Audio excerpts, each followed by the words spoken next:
Hi everyone, I wanted to do a quick tutorial on your professional brand.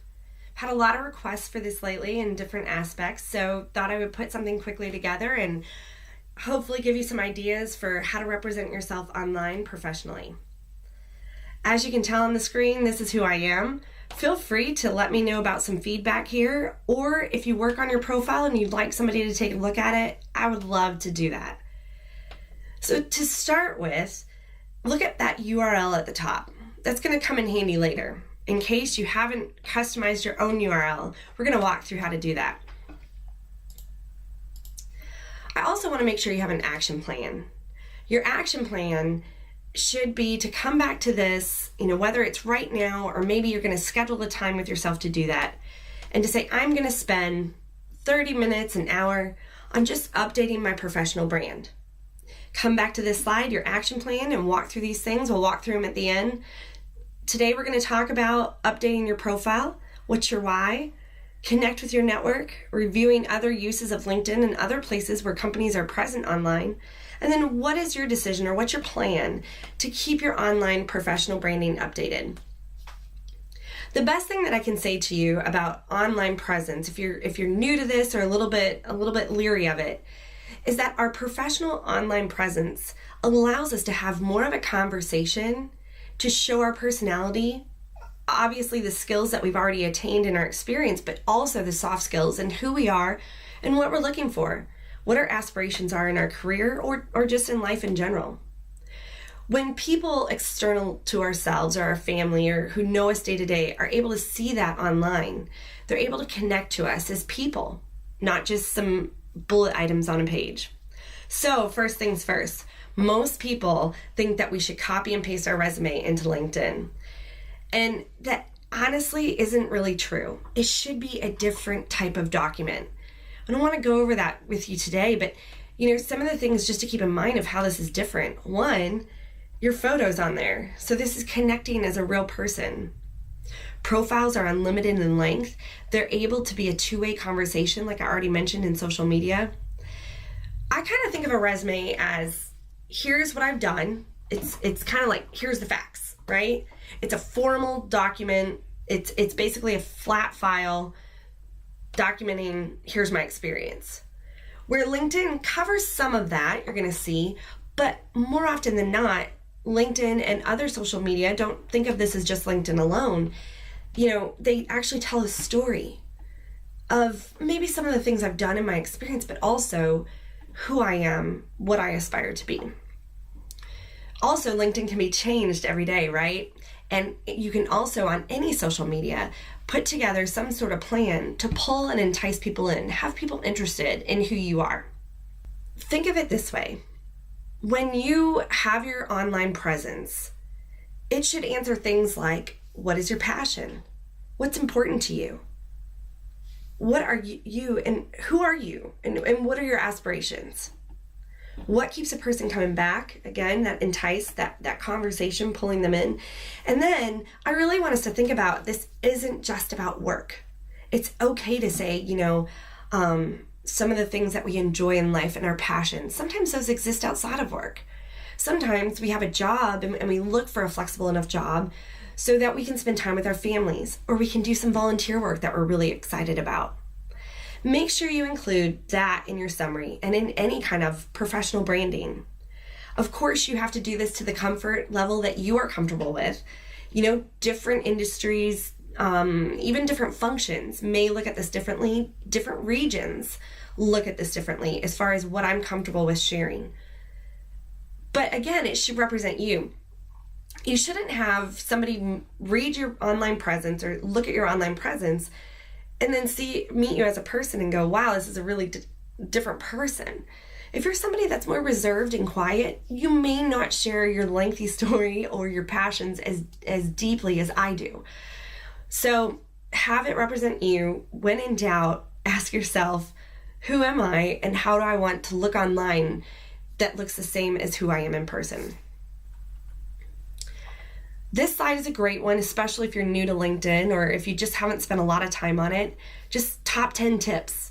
We're gonna send this pitch along or hopefully have it linked in the video. So be able to look at this, a lot of notes on this page. I think it'll really help you out as far as the basics. One of them to point out on there is your Google page rank. You definitely want to see what comes up when somebody Googles your name.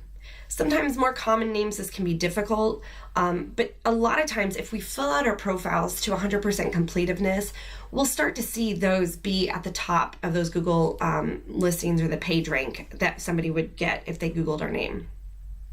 All right, some basics. I think we can really see why that top picture is not the greatest. The bottom picture is better. Just some basic guidelines there to the right.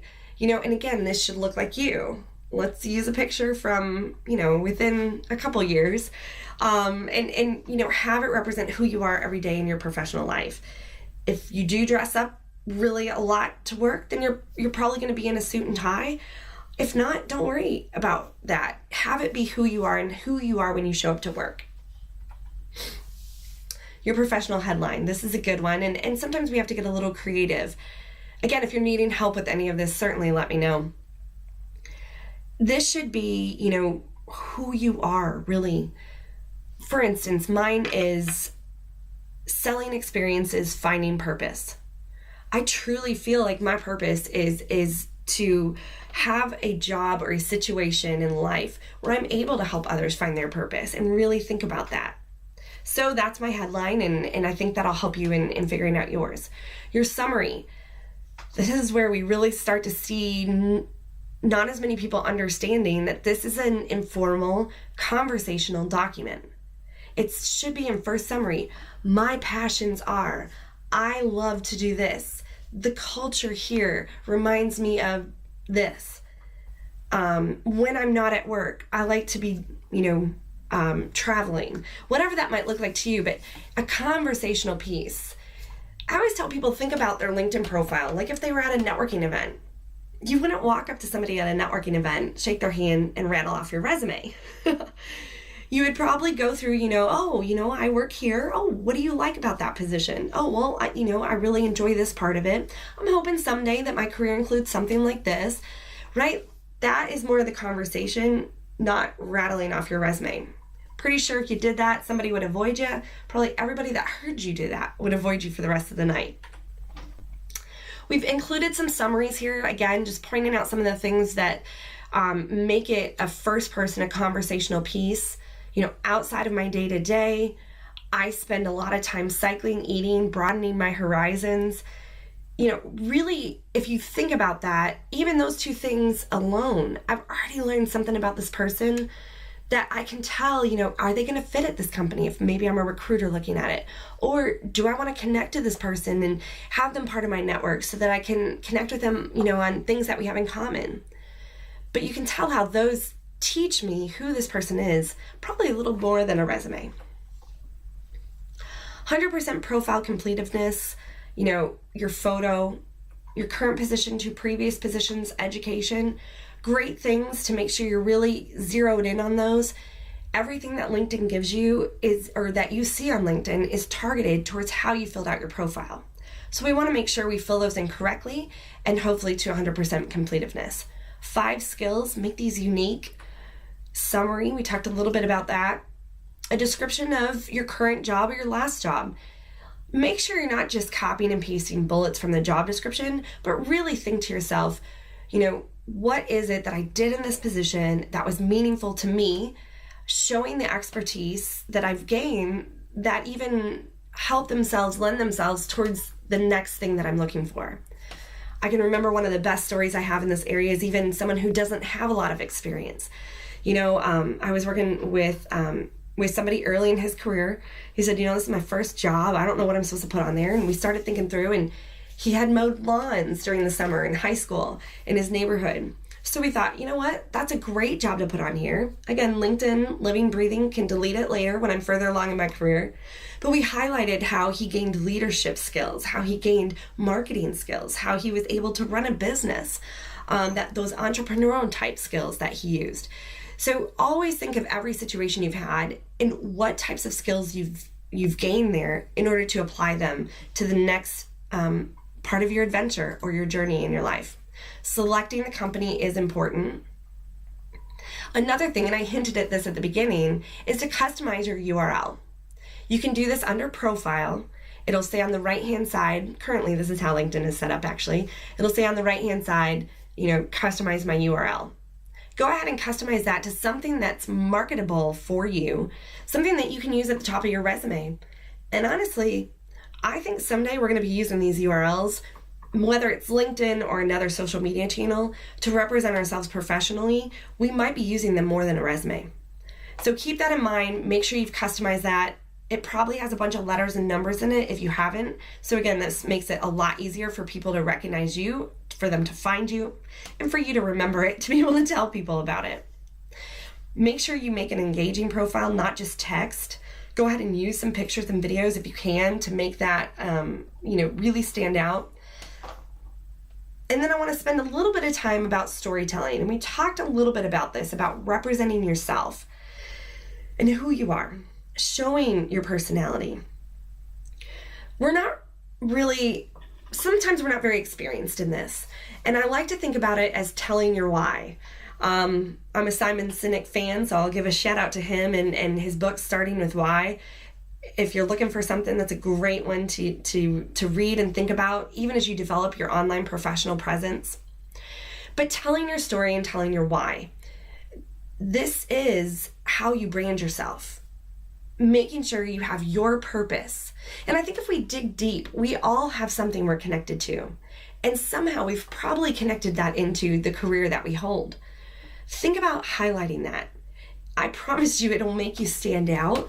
It'll catch people's connection, and it will give them insight to who you are and how you would fit in maybe a job that they're considering you for, or networking with you as somebody that they have something in common with. So let me give you an example of your why, and this will help, I think. Up there in the upper right-hand corner, we have a GE Healthcare Technical Writer. That doesn't sound really exciting to me. I'm not a writer, so it just doesn't jump off the page. But she says, here's her why. I'm a GE Healthcare Technical Writer. I write the manuals that give doctors and nurses the assurance that they're running the machines correctly, that keep the baby alive in the golden hour after it's born. I write the manuals that give parents the assurance of knowing that the thing they love the most is receiving the best healthcare possible. That's a good why. And if you really think about it, she's not making the machines or engineering the machines or researching the machines that these people are relying on. She's writing the manuals. She's part of that story. And I think if we all dig deep, we'll find, even in our past employments, every single position we've held has been tied to that inner cause or that inner core purpose. And it's part of a story that accomplishes that for us. So you heard me say this represents you, this shows your personality. The other thing that happens when you do this is it causes an emotional connection.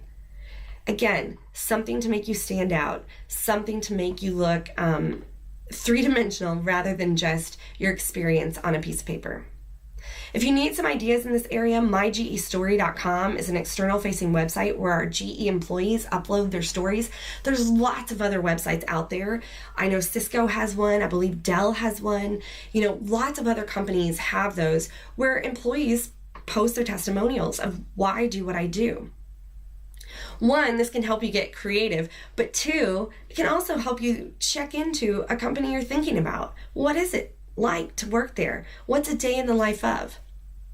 You can also write about these as a LinkedIn article. So when I'm in LinkedIn, and I'm going to jump out there real quick, this is my profile. I can actually go to edit my profile, everything I've been talking about right here by viewing my profile. You heard me mention on the right-hand side, I can edit my profile and my URL over here, or I can simply click on the pencil. One thing new that LinkedIn's added is I can click on my photo and I can add filters to it. So, play around with that. But one thing that I want to point out is that you can post, kind of think of maybe shorter posts over here to LinkedIn, and that'll be part of somebody's feed. But you also can actually, and we'll go back, write an article. This is a great opportunity for you to write something that's maybe a little bit more lengthy and a little bit about who you are and what you look for. I have some articles on my profile. Feel free to take a look at those. I know a lot of people have written things out there, and it doesn't have to be just about your job, right? Like, it should be about your passions, and you'll see that in the variety of articles that you see other people post. So I hope you found this helpful today. I do want to make sure that we, again, tie it back to our action plan. Look at it this way and break it down this way. Spend some time on your LinkedIn profile. Think about your why. Connect to your network. And I would add, connecting to your network in these last 3 on there should be across all your social channels.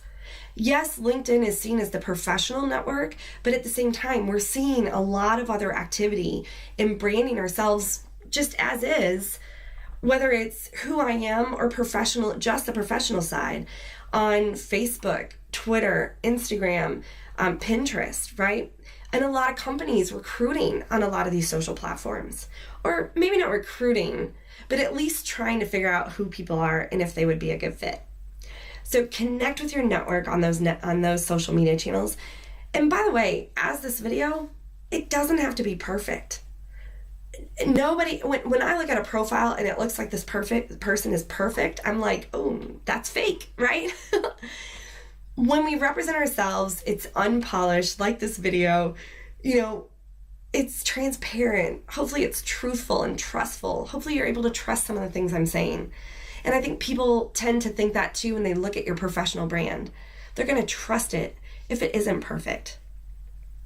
Review the other uses of LinkedIn. There's company pages out there. There's groups out there. Same thing with Facebook. Some of the best groups that I'm plugged into are actually Facebook pages professionally for my industry.